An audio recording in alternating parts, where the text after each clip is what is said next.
뉴스를 볼 때마다 한숨이 나오시나요? 정치인들의 권력 다툼, 부패 스캔들, 당리당략. 정의는 사라지고 불의가 판치는 것 같습니다. 2400년 전에도 똑같았습니다. 아테네는 민주주의를 탄생시킨 도시였지만 부패하고 타락했습니다. 소크라테스는 부당한 재판으로 죽음을 맞았죠. 그 제자 플라톤은 평생 하나의 질문에 매달렸습니다. 어떻게 하면 정의로운 국가를 만들 수 있을까? 그의 답은 충격적입니다. 철학자가 왕이 되지 않는 한 도시의 불행은 끝나지 않을 것이다. 오늘은 플라톤의 국가론, 그 핵심을 함께 탐구해 보겠습니다. 플라톤의 국가는 한 가지 질문에서 시작합니다. 정의란 무엇인가? 어떤 사람은 말합니다. 정의는 강자의 이익이다. 힘 있는 자가 자기 마음대로 정하는 게 정의라는 거죠. 또 어떤 사람은 말합니다. 정의는 각자에게 합당한 것을 주는 것이다. 친구에게는 좋은 것을, 적에게는 나쁜 것을 주는 게 정의라고요. 하지만 플라톤은 이 모든 답을 거부합니다. 플라톤은 정의를 완전히 다르게 정의합니다. 정의란 각자가 자기에게 알맞은 일을 하는 것이다. 무슨 뜻일까요? 사회는 여러 부분으로 구성됩니다. 마치 인간의 몸처럼요. 머리는 생각하고 가슴은 용기를 내고 배는 욕구를 담당합니다. 각 부분이 자기 역할을 제대로 하면 몸이 건강합니다. 국가도 마찬가지입니다. 통치자는 지혜로 나라를 이끌고 수호자는 용기로 나라를 지키고 생산자는 근면으로 물질을 만들어냅니다. 각자가 자기 역할을 제대로 할 때, 그때 비로소 정의로운 국가가 됩니다. 정의는 누군가를 이기거나 빼앗는 게 아닙니다. 정의는 조화입니다. 각자가 자기 자리에서 최선을 다할 때 이루어지는 균형이죠.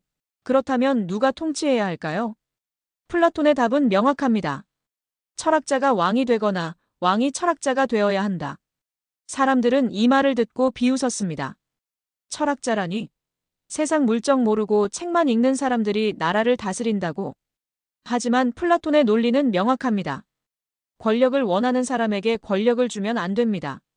권력을 욕심내는 자는 자신의 이익을 위해 권력을 사용하기 때문이죠. 반대로 권력을 원하지 않는 사람, 권력보다 진리를 사랑하는 사람이 통치해야 합니다.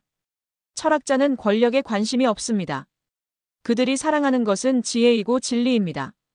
그래서 역설적으로 그들이야말로 가장 좋은 통치자가 됩니다. 플라톤은 철인왕의 조건을 명확히 합니다. 첫째, 그들은 진리를 알아야 합니다. 선의 이데아를 본 사람이어야 합니다. 동굴에서 나와 태양을 본 사람이죠. 둘째, 그들은 사적 재산을 가져서는 안 됩니다. 돈과 재산에 대한 욕심이 없어야 합니다. 셋째, 그들은 가족도 가져서는 안 됩니다. 혈연에 의한 편애를 막기 위해서죠. 가혹하게 들리시나요? 하지만 플라톤은 말합니다. 통치자는 희생자여야 한다고요. 자신의 행복을 포기하고 국가 전체의 선을 위해 봉사하는 사람이어야 한다고요. 플라톤의 이상국가는 세 계급으로 구성됩니다. 첫 번째는 통치자 계급입니다. 지혜를 가진 철학자들이죠. 그들은 금으로 만들어졌다고 합니다. 가장 귀하고 빛나는 금속이니까요. 두 번째는 수호자 계급입니다. 용기를 가진 전사들이죠. 나라를 지키고 법을 집행합니다. 그들은 은으로 만들어졌습니다. 세 번째는 생산자 계급입니다. 농부, 장인, 상인 등 물질을 생산하는 사람들이죠. 그들은 청동과 철로 만들어졌습니다. 이것을 고귀한 거짓말이라고 합니다. 물론 실제로 사람이 금속으로 만들어진 건 아니죠. 하지만 이 신화는 중요한 메시지를 담고 있습니다. 각자는 태어날 때부터 특정한 자질을 가지고 태어납니다. 지혜로운 사람, 용감한 사람, 근면한 사람. 중요한 것은 자기 자질에 맞는 역할을 하는 것입니다.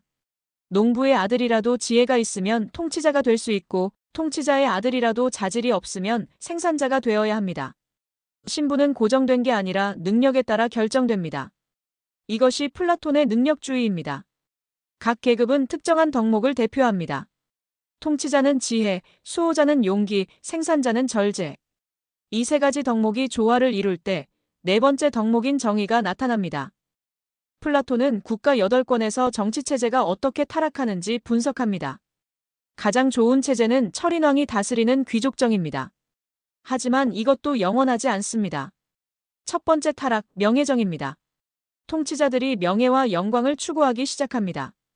지혜보다 전쟁의 공훈을 중시하죠. 군인들이 권력을 잡게 됩니다. 두 번째 타락, 과두정입니다. 부자들이 권력을 잡습니다. 재산에 따라 정치 참여가 결정되죠. 부의 축적이 최고 가치가 됩니다. 세 번째 타락, 민주정입니다. 가난한 다수가 부자 소수를 몰아내고 권력을 잡습니다. 모두가 평등하고 자유롭습니다. 플라톤은 말합니다. 민주주의는 자유를 가장 많이 주는 정치체제다. 하지만 바로 그 자유 때문에 파멸한다고요. 너무 많은 자유는 무질서로 변합니다. 모두가 자기 하고 싶은 대로 하려고 합니다. 학생은 선생을 무시하고 자식은 부모를 무시하고 아무도 권위를 인정하지 않습니다.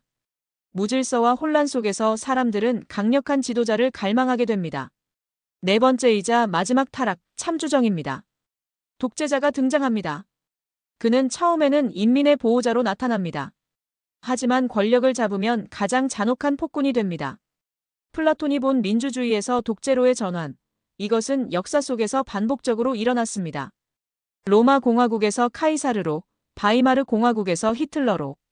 자유가 극단에 이르면 가장 극단적인 노예제도로 변한다. 이것이 플라톤의 경고입니다.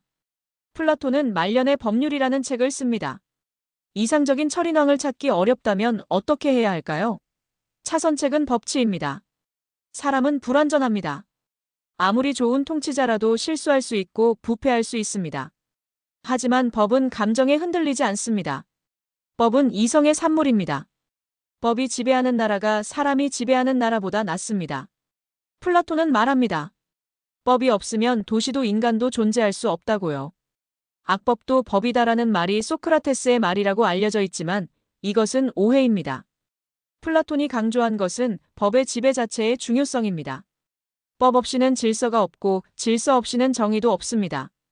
법은 완벽하지 않을 수 있지만 법이 없는 것보다는 낫습니다. 물론 나쁜 법은 바꿔야 합니다. 하지만 정당한 절차를 통해서죠. 각자 마음대로 법을 무시하면 사회는 붕괴합니다. 플라톤은 고르기아스에서 이렇게 말합니다. 가장 큰 벌은 자신보다 불의한 자에게 지배당하는 것이다. 무슨 뜻일까요? 선한 사람들이 정치에 무관심하면 악한 사람들이 권력을 잡게 됩니다. 그러면 선한 사람들은 악한 통치자 밑에서 고통받게 됩니다. 이것이 바로 정치적 무관심의 대가입니다. 플라톤은 말합니다. 철학자는 정치를 하고 싶어 하지 않는다고요. 그들은 진리 탐구에만 전념하고 싶어 합니다. 하지만 그들에게는 의무가 있습니다.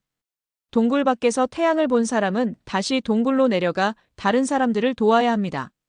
지혜로운 사람이 통치를 거부하면 어리석은 사람이 통치하게 됩니다. 그러면 모두가 불행해집니다. 이것이 바로 플라톤이 말하는 지식인의 책임입니다.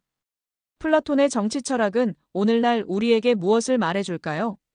첫째, 정치 지도자의 자질이 중요합니다. 권력을 욕심내는 사람이 아니라 국가를 진정으로 사랑하는 사람이 통치해야 합니다. 둘째, 정의는 힘의 문제가 아니라 조화의 문제입니다.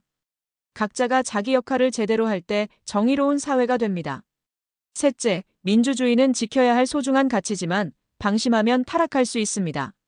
지나친 자유는 오히려 독재를 불러올 수 있습니다. 넷째, 법치는 필수입니다. 사람이 아니라 법이 지배해야 합니다. 다섯째, 정치적 무관심은 죄입니다. 선한 사람들이 침묵하면 악한 사람들이 승리합니다. 플라톤의 정치 철학 어떠셨나요? 2400년 전의 이야기지만 놀랍도록 현대적입니다.